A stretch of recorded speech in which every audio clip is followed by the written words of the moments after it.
But I'm curious from your perspective, why do you think that the strategy has been added to the new standards, as if you want to adhere to these, then you need at least these elements of a strategy?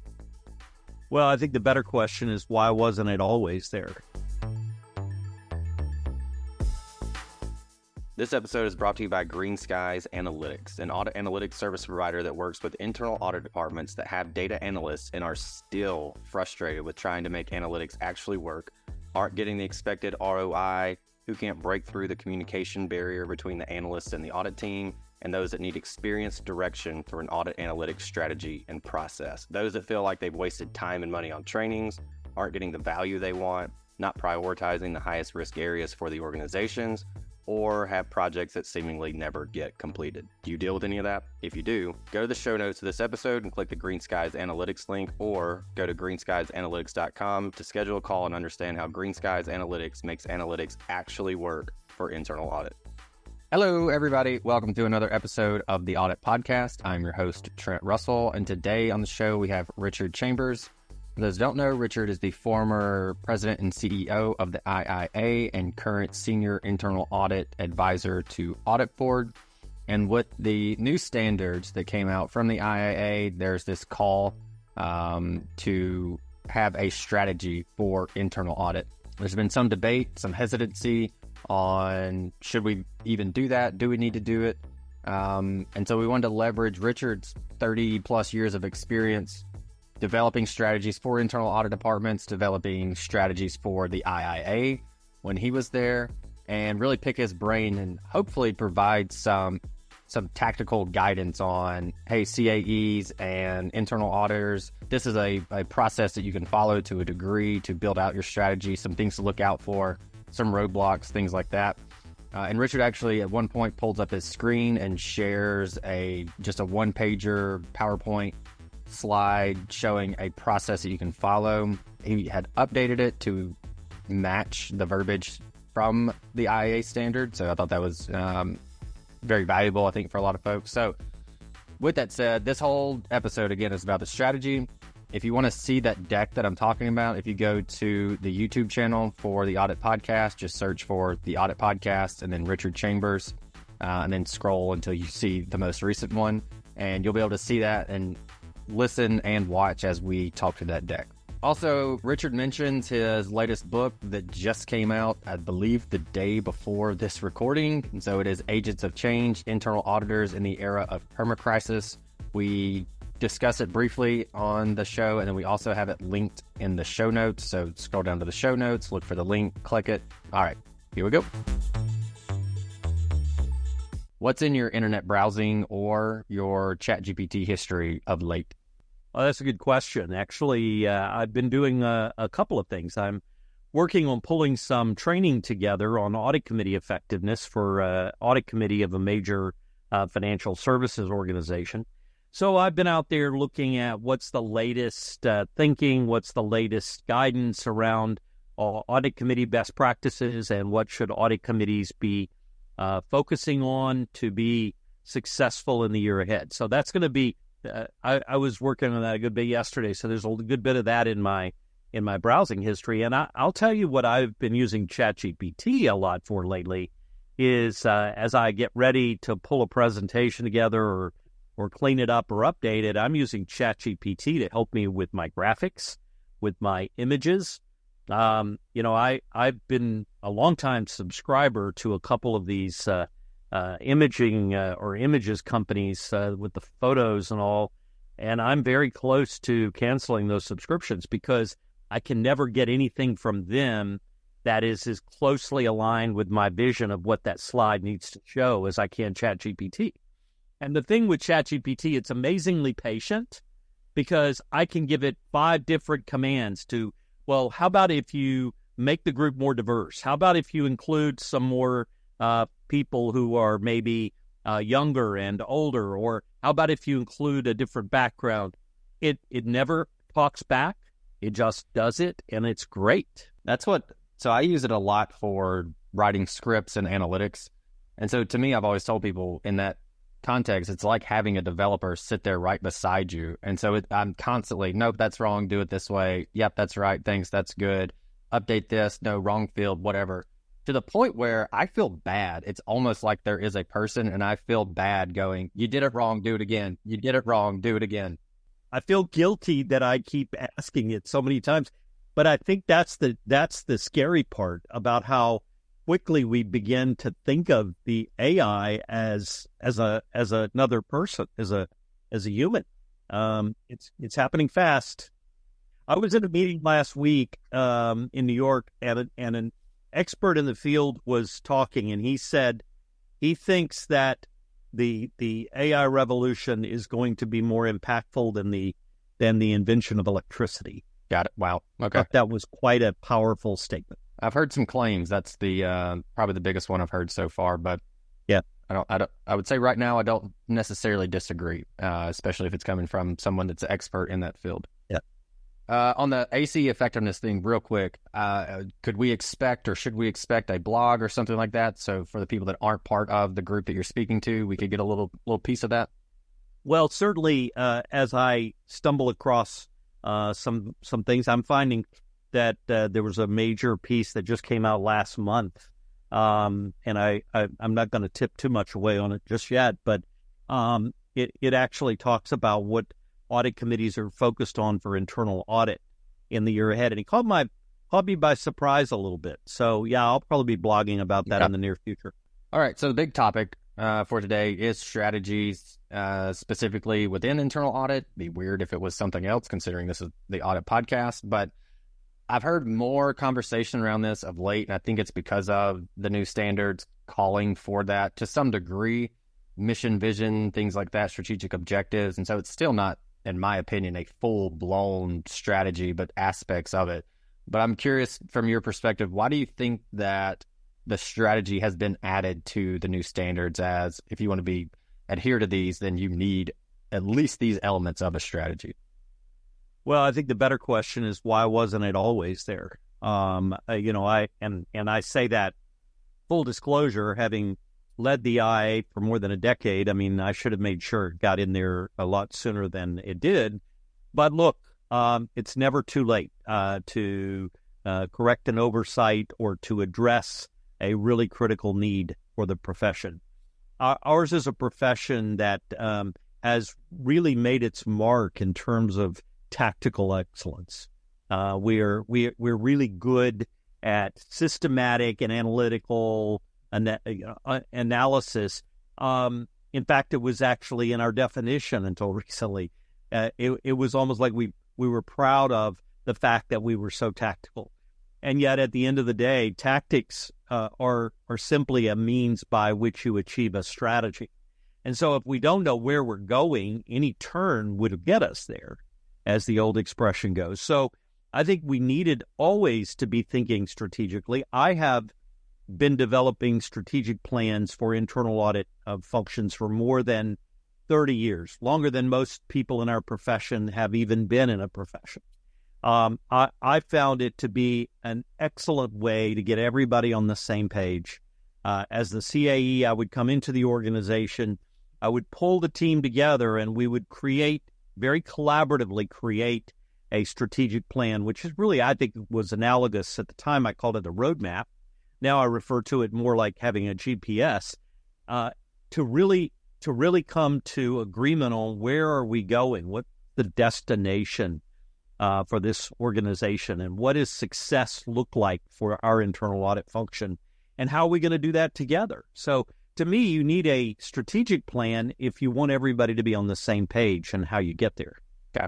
And I want to be pretty tactical about this conversation to help the folks that have to put one together maybe for the first time, or maybe folks that have kind of been doing it or even have full-blown been putting strategies together, and help kind of fill some gaps for them. But before we jump in that, and I know you can speak to that in your 30 years of experience, we want to leverage that for sure. I was curious, and we talked about this before we hit the record button, but in pretty consistently reading about strategy, studying strategy so that we can, as Greenskies, apply those to data analytics strategies for internal audit. Something that stuck out to me, a blurb that stuck out to me a year, 2 years ago was, again, I think it was a Harvard professor or someone like that, who said, the point of a strategy is to win. That's why you have a strategy. You win. Football, you put a strategy together to win the game. Organizations, you put a strategy together to win in your market. But within internal audit, what's the analogy there? Like, who are we competing against? What are we trying to win when we develop strategies for internal audit?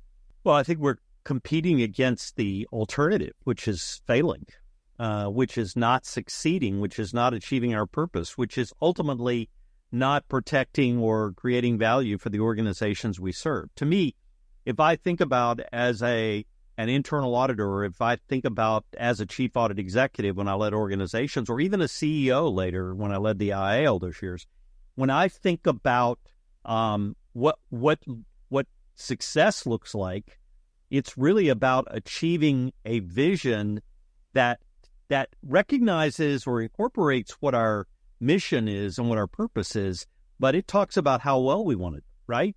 So you used a sports analogy. If I'm a coach, I'm not interested in just having my team go out there and play well. I want to win. Mm-hmm. And that's why I have a strategy. There are no moral victories in sports, I don't think, and there shouldn't be any moral victories in serving our organizations. Just getting close isn't good enough. We need to help our organizations succeed because the alternative is often unthinkable. All right, perfect. So let's take advantage of the time that we have and your 30 years of experience developing strategies and implementing them, which is probably a conversation for a separate, once you build it, then you have to execute, which is where people tend to falter. But so I'm going to ask now if you could share your screen. For those that are listening to the audio, you can go to search for the Audit Podcast on YouTube, look for, search for Richard's name, and you can see the graphic that he has pulled up. I'll just high level, it's the blueprint for developing a strategic plan. So this is all the visuals that we're looking at right now. It's just a one-pager deck. And if you go to the YouTube channel, you can see exactly what we're talking about. It'll be a little easier to kind of follow along. With that said, Richard, if you could just kind of walk us through this at a high level, and then we can kind of conversate around it. Sure. Well, first of all, it will definitely be at a high level because we could spend an entire day, and as I often do in delivering training courses, spend an entire day going through this. But ultimately, the objective with a strategic plan is to forge a vision and then to track your progress toward achieving it, right? So you see the strategic vision sitting in the center. But as you can see, there are things that have to happen before you can get to a vision. You better know who your stakeholders are, and you better understand what they need and what they expect. So for internal audit, that's often going to be the audit committee. It's going to be executive management, maybe senior management, maybe regulators and others. You need to know who those stakeholders are, and you need to come to a really good understanding of what they need. You also need to know what the values of your organization are. What are the values of the internal audit function? And if I know those things, then it helps me really articulate the mission for internal audit. So once I know what our mission is, that's what we do, then I know my values, then I know what's the vision that we want to have for this organization. You also have to know that you also have to take into account the trends and assumptions. So really there are three things that are feeding the vision: our mission, our values, and the assumptions that we can make about the future. And once I know that, the vision is not what I'm going to do, but how well do I want to do it? That's what the vision statement is really all about. How well, or what ultimately defines success for us. It's not just achieving the mission, it's how well we're going to achieve the mission. And there are lots of examples out there about great mission statements, right? I think Disney's vision statement, Disney's vision statement at one time was to something like create a happy world or something like that. You can simply articulate it in those simple words. Once you've got that vision, that leads you then to saying, okay, that's the destination. We're starting here. That's the destination. That gap analysis has to happen so that you know what are you going to need to do in terms of goals and objectives and success factors to achieve that vision. There's a lot of great work out there, Trent, on this. I don't profess to be the consummate expert. This is a model that I've used for my organizations that I've led over the years, and it ultimately comes down to it. And by the way, I've aligned the terminology here, particularly along the bottom of the slide, to match the terminology that's required in the new IIA standards, which talk about the fact that every internal audit function has to have a strategy. Mm-hmm. And so when we talk about the strategic objectives and the critical success factors, that's the kind of thing that we're going to need to be able to demonstrate to be in conformance with the standards going forward. Yeah. I feel like a lot of times organizations I've worked in, and I know other, friends, family that have worked in, especially when you were in the office, you would see the vision like slapped onto for whatever reason, the inside of an elevator seemed a very popular place to put a vision. So you get on the elevator and you go, vision. And I feel like, I know I would look at it and go, I don't really feel that that's what we're doing. And others have felt the same. And it almost seems like, all right, my guess is all the executives went to some awesome retreat somewhere for a week, and they brought in a firm or something and said, let's come up with a vision. And then they did, and they said, let's just slap that over, all over the place, and we're going to go do it. But you don't really feel it, I feel like, at the lower, I guess you could say, levels of the hierarchy. And so I could definitely see auditors looking at this and going, okay, that's our vision. Cool. Check. Throw it, we see it, we get it, throw it away. And then, QAR comes up, we'll go, look, we did our vision thing. Here it is. How important is a vision? I mean, and again, this is one of those like where you have your strategy, you have your vision, but then executing against it is entirely different. No, I think the vision is, as I said earlier, I think that's the X on the map. That's really got to be a place that everybody feels like we're in a journey together. That's why when I led internal audit functions, it wasn't just me and the top 2 or 3 folks who went off and developed a strategic plan. We pulled everybody in. To some degree, we got input from everybody in the organization. That goes back to your internal audit values. It goes back to the some of the trends and assumptions you can make about the talent you're going to have and about how committed that talent's going to be to the journey you're on. But this has to be, and the difference between a paper exercise strategic plan and that strategic plan the organization lives is that everyone's committed to that destination. And I will tell you, in every organization that I led as a chief audit executive, the vision statement was crafted in a way that everybody knew what it was and everybody could recite it back. But more importantly, we were able to talk about everything we did had to lead back to or somehow support that vision. We couldn't go off and start some new initiative if it didn't align at all with the vision. And I think that's true of any organization. If you're going to commit to strategic planning, you got to be all in. And that is the CAE's role, in my opinion, is not only set it. I mean, I think that's with everyone. Everyone on the team should set it. But then where we see it getting missed is on the accountability of holding people accountable to that. And again, it becoming a paper exercise. So at a minimum, we always sit down quarterly and go, all right, here's the vision. Here's our strategic objectives. Here's every little thing that we had to do in order to get there. Is what we did that align to what we sought out to do? Are we working our way towards X, to use your analogy? And then what does Q2, 3, 4 look like also? What kind of tactical accountability protocols could be implemented so that it doesn't become a paper exercise? Because it's super easy to do that. And even for a little bit, go like, oh yeah, we're going to look at this every now and again, make sure that what we're doing aligns to that. But what are some accountability measures that we could put in there? Well, I think you've got to go to those critical success factors that we talked about, and that needs to be. You need to have. I always use the analogy of the map or the GPS because it's going to help you understand the progress you're making. Where should I be in year 1? Where should I be in year 2? What should I achieve by the time we get to the end of year 3? And you can refresh this. And in fact, I would tell you it's essential to refresh a strategic plan. I think you should probably refresh it in this day and age annually, but still looking forward 3 to 5 years. Right. I disagree with colleagues out there who say, well, the world is too disruptive, it's too tumultuous, we really can't plan 2 or 3 years ahead, we can only plan 1 year at a time. Well, I think that's absolutely wrong, because if you don't look far enough ahead, you're not gonna know when you're approaching the cliff. We always, 1 year, a lot of detail because there's not as much volatility there, although of course there is some, and that's why we always look at it quarterly and look where we need to change. Yeah. 2 years, a little less detail. 3 years, a little less detail. Right.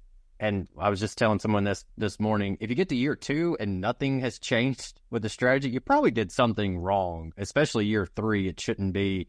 We're at year 3 and we're, right on, exactly where we thought we would be. There's probably going to be some hiccups.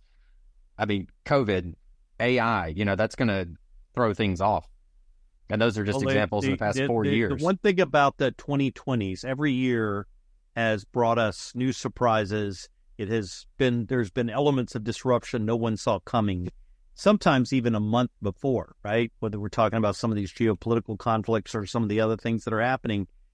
And so in this day and age, you better be agile enough to adapt to the unforeseen. That's a good segue of something I want to talk about. So your latest book is out, and I know you mentioned the word permacrisis, right? And I've heard you talk about that for the past year or so is where I've started to hear you talk more about that. Is that what you're talking about in this?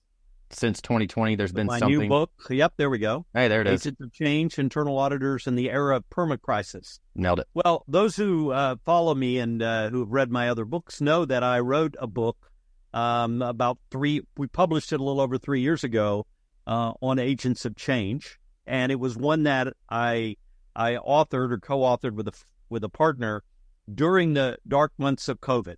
And we could see a lot of change happening, but we had no idea that COVID was simply going to be the opening to a decade of incredible disruption.